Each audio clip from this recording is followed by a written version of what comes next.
22 साल का राजू पढ़ाई में बहुत ही कमजोर था। उसके दोस्त हमेशा उसे डब्बू कहकर चिढ़ाते थे और इससे वो काफी परेशान रहता था। उसके दोस्तों की नौकरियां लग रही थी और राजू अभी भी खाली घूमता रहता था। राजू के दोस्त जब भी उससे मिलते तो उसको ताना मारते थे। एक दिन कहीं राजू जा रहा था। अरे ओ डब्बू, कहाँ घूम रहा है? अरे देखो, डब्बू तो आज भी डब्बू ही है। लगता है इसे कोई काम नहीं मिल रहा है। राजू सिर झुकाकर आगे चला जाता है और घर जाकर सोचने लगता है। तभी राजू की माँ उर्मिला राजू से कहती है, क्या हुआ राजू, क्यों इतना उदास है? देखो ना माँ, मेरे सभी दोस्तों की नौकरी लग गई है।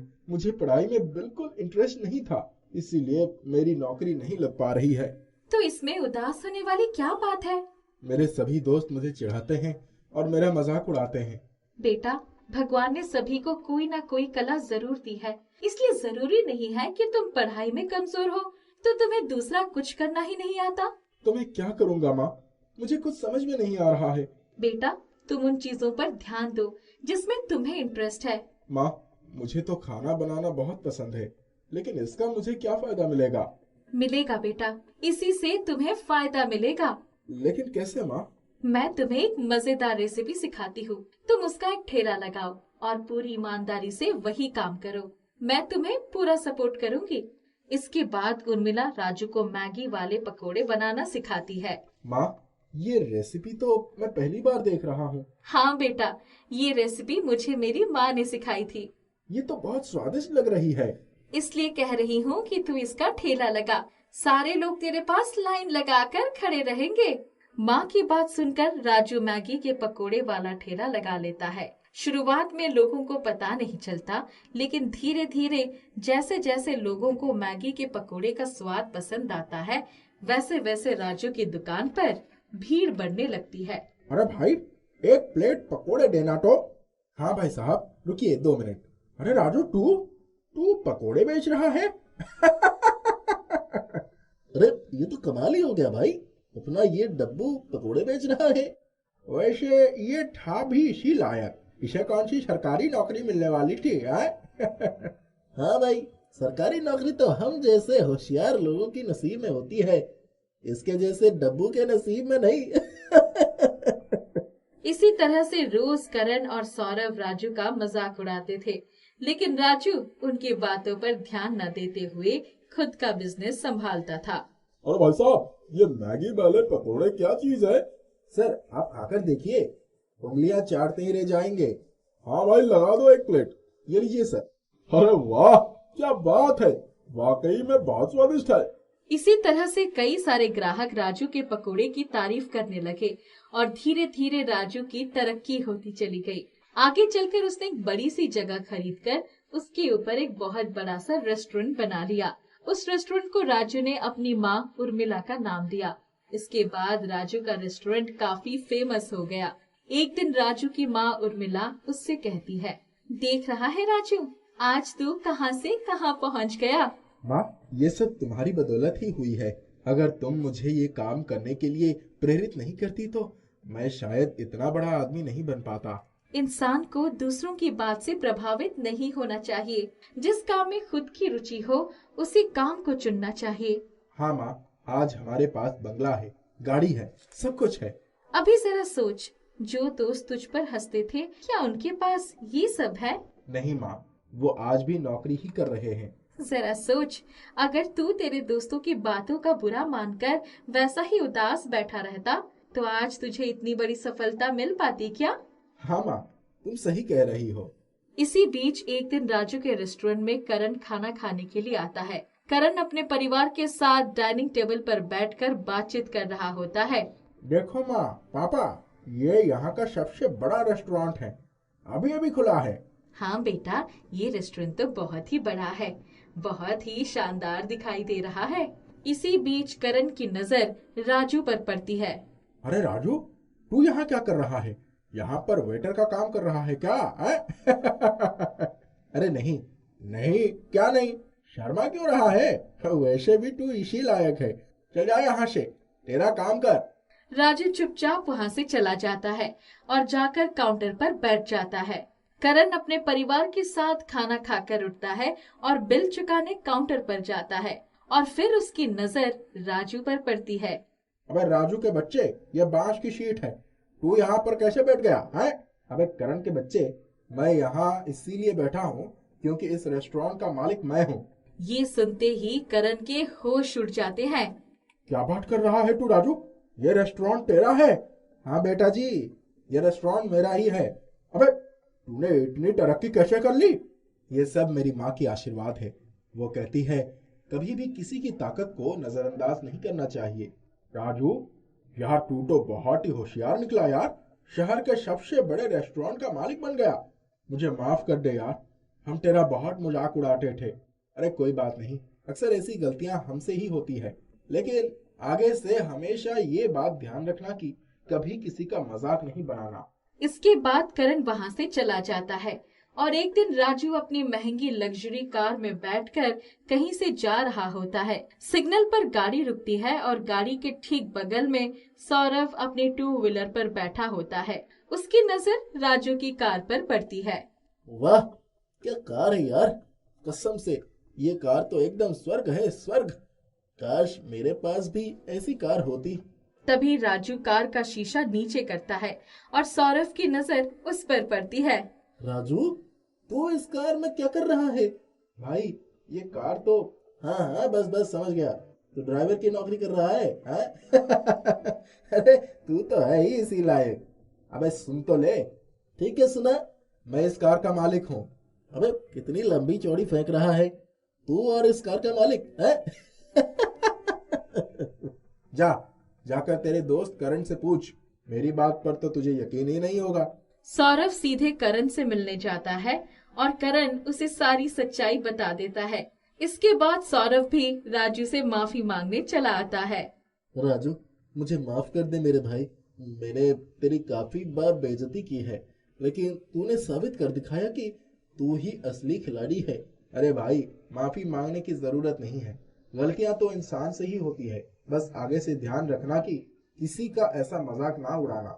हाँ भाई, मैं हमेशा ध्यान रखूंगा। कलावती और रानी जेठानी देवरानी थी। कलावती रानी को बिल्कुल पसंद नहीं करती थी। वो हमेशा उसको कोसती रहती थी। रानी, अभी तक तूने खाना नहीं बनाया? यहाँ पेट में मेरे चूहे दौड़ रहे हैं और तू है कि अभी तक आराम फरमा रही है। बस बनने ही वाला है दीदी, आप थोड़ा सा इंतजार करिए। दाल नहीं हुई थी, एक सीटी लगनी बाकी है। जब तुझे पता है कि खाना बनाने में इतना वक्त लगता है, तो सुबह जल्दी क्यों नहीं उठती है? तेरी एक तो नींद है जो खत्म ही नहीं होती, आलसी कहीं की। दीदी, आज थोड़ा सिर में दर्द था, जिसकी वजह से आंख नहीं खुली। कल से जल्दी उठ जाऊंगी। थोड़ी देर में रानी खाना बनाकर डाइनिंग टेबल पर लगा देती है और तभी उसकी बेटी कोमल भागी भागी आती है। आज क्या बना है? बहुत तेज भूख लगी है, जल्दी से कुछ खाने को दे दो। हाँ हाँ, इसको दे दो खाना। इसको तो जैसी बड़ी कमाई करनी है। रत्ती भर की लड़की है और ऐसा लगता है जैसे पूरी दानव है, दानव। पूरे दिन खाने को चाहिए। इतना तो मैं भी नहीं खाती जितना ये खा जाती है। जाने दो ना दीदी, बच्ची है, खेलते खेलते भूख लग जाती है। पहले मैं खाऊंगी, जो बचेगा वो कोमल खा लेगी। कोमल और रानी दोनों कलावती के खाने का इंतजार करते रहते हैं। जब वो खाकर उठ जाती है, तब जो बचा हुआ खाना होता है वो रानी को दे देती है। कोमल बुरे मन से वो खाना पेट भरने की वजह से खा लेती है, पर कलावती को तब भी चैन नहीं आता। ये दोनों माँ बेटी तो मेरी छाती पर मूंग ही दलती रहेंगी। इनकी वजह से तो ना मैं कुछ खा सकती और ना ही अच्छा पहन सकती, क्योंकि इनकी नजर तो सदैव मेरे ऊपर ही रहती है। इनका तो कुछ करना ही होगा। कलावती अपना सोने का हार रानी के कमरे में छुपा देती है और सुबह सुबह विलाप करना शुरू कर देती है। हाय रे, मेरा सोने का हार मेरी माँ ने दिया था जब ब्याह करके आई थी, तो माँ ने अपनी निशानी के तौर पर मुझे दे दिया था। इतना भारी सोने का हार था, न जाने किसकी नजर पड़ गई मेरे सोने के हार पर। क्या हुआ दीदी, सोने का हार कहाँ चला गया? जाने के लिए उसके क्या पैर होंगे, उसको तो किसी ने चुरा लिया है।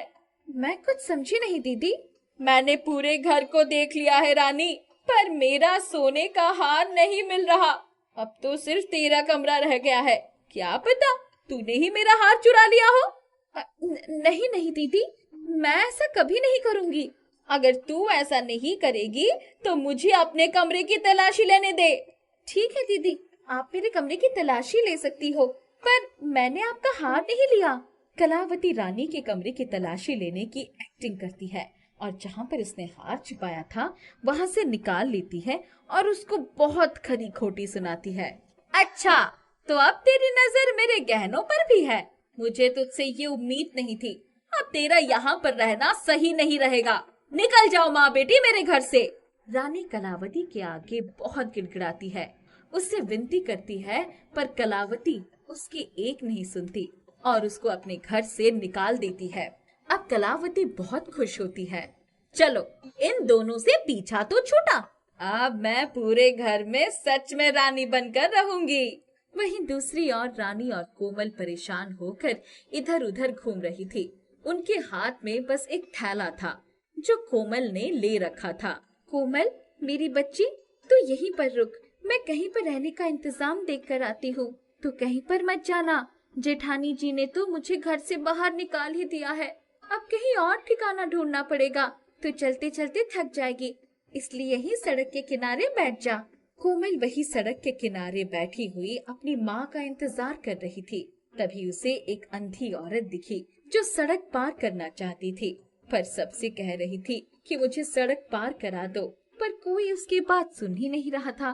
कोमल को उस पर दया आ गई और उसके पास जाकर बोली, आओ माँ जी, मैं आपको सड़क पार करा देती हूँ। मैं बहुत देर से यहाँ पर खड़ी हूँ, पर यहाँ पर कोई भी मेरी मदद करने के लिए तैयार नहीं है। मुझे सड़क के उस ओर जाना है, वहाँ मेरा घर है। ठीक है माँ जी, आपको सड़क पार कराकर मैं घर छोड़ाती हूँ। कोमल उस औरत को जैसे ही वो सड़क पार कराती है, तभी उसकी माँ उसको आवाज देती है। वो माँ से कहती है, आ रही हूँ, अभी बस इनको घर छोड़ाऊं। नहीं नहीं बेटा, तूने मेरी इतनी मदद कर दी, यही मेरे लिए काफी है। अब मैं अपने घर आराम से पहुँच जाऊंगी। तुझे तेरी माँ बुला रही है, तो जल्दी से वहाँ चली जा। कोमल उसको वहीं पर छोड़कर माँ के पास जाती है। रानी उससे थैला मांगती है तो उसको थैले में कुछ रखे होने का एहसास होता है। इस थैले को क्या हो गया? ये भारी क्यों हो रहा है? इसमें कुछ रखा था क्या कोमल तुमने? नहीं माँ, मैं तो बस इसको लेकर उस औरत को सड़क पार कराने गई थी। एक बार आप देख लीजिए ना, आखिर इसमें ऐसा क्या है? अरे, इसमें तो एक पर्स रखा हुआ है। मैं तो कोई पर्स साथ में लेकर चली नहीं थी। रानी उस पर्स को खोलकर देखती है तो उसमें 2000 के नोट रखे हुए हैं। वो उन्हें देखकर दंग रह जाती है। कोमल उसको सारी बात बता देती है। दोनों अंदाजा लगाते हैं कि कहीं ये उस अंधी औरत का तो पर्स नहीं। वो दोनों उस औरत को काफी ढूंढने की कोशिश करते हैं, पर उस औरत का पता नहीं चल पाता। वो जितनी बार भी पर्स खोलती, उतनी बार उसको 2000 के नोट मिलते हैं। अरे कोमल, ये तो जादुई लेडीज पर्स लग रहा है। इसे तो जितने भी पैसे खर्च करो कम नहीं होते।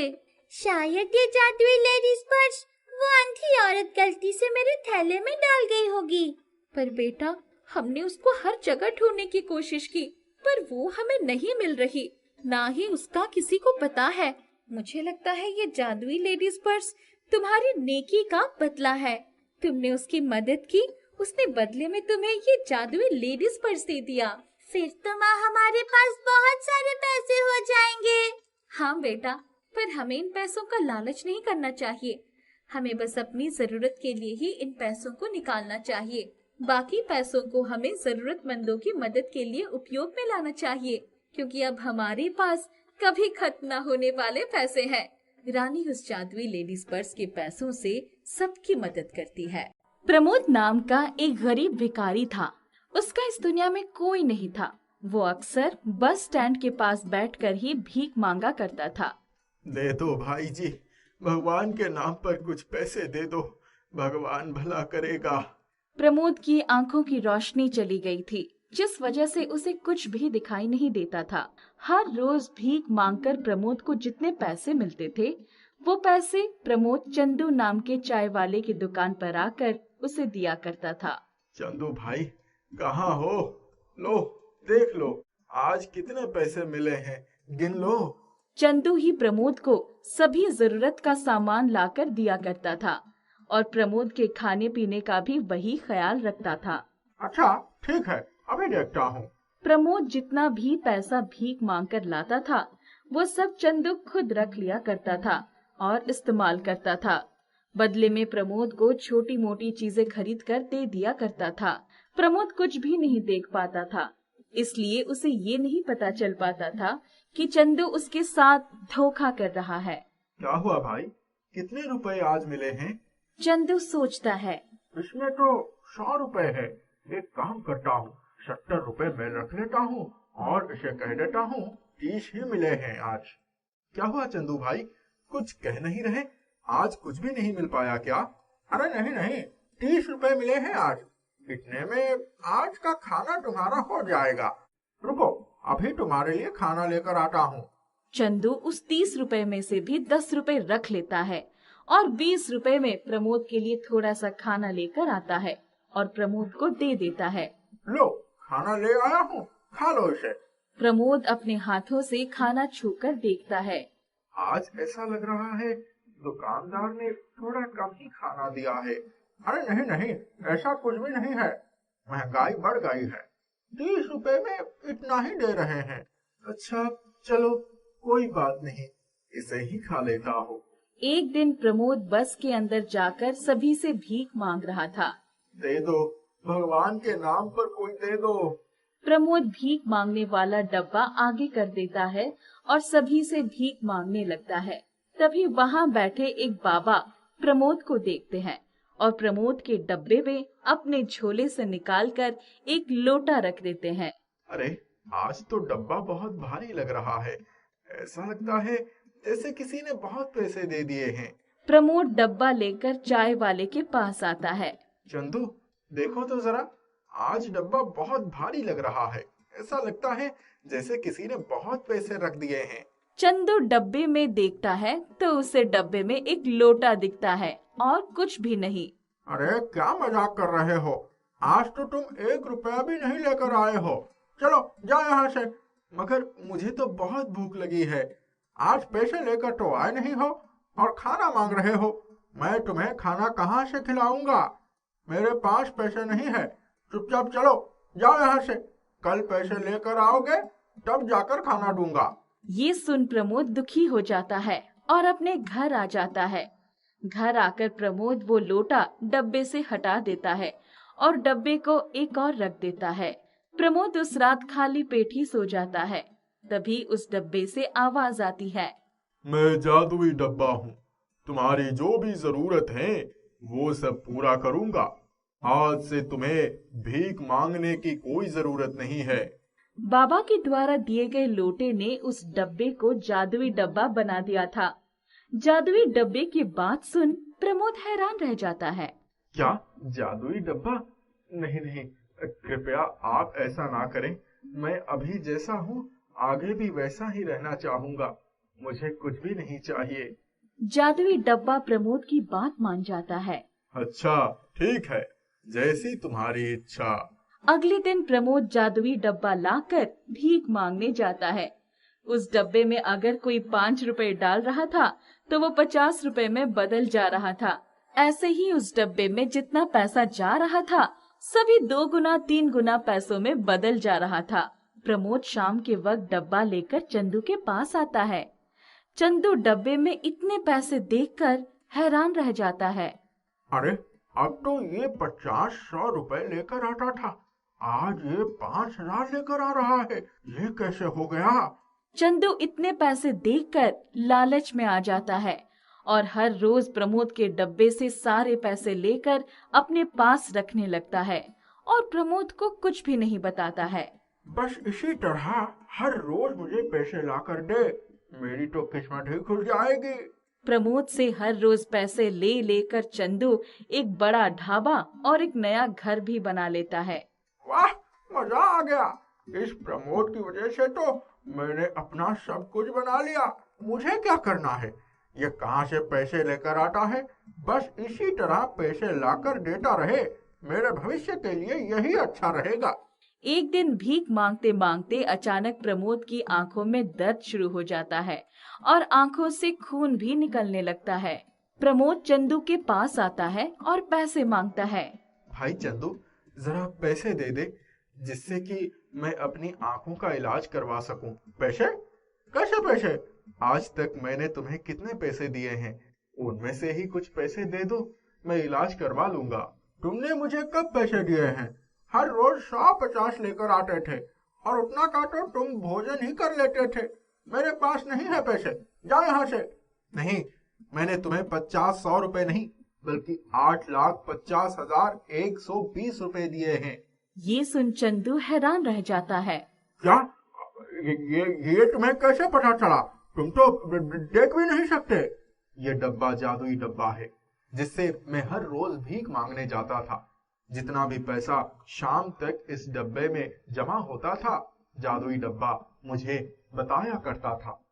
मैं तो तुम्हारी ईमानदारी देखना चाहता था, मगर तुम तो बहुत ही ज्यादा लालची निकले। आज के बाद हमारा तुम्हारा रिश्ता खत्म। अब से मैं तुम्हें कुछ भी नहीं दूंगा और सब कुछ खुद ही रख लूंगा। इतना कहकर प्रमोद वहाँ से चला जाता है। जादुई डब्बा अपनी जादुई से प्रमोद की आंखें ठीक कर देता है। प्रमोद को सब कुछ दिखने लगता है। अब प्रमोद खुशी खुशी जादुई डब्बा के साथ रहने लगता है। जादुई डब्बा उसका दोस्त बन जाता है।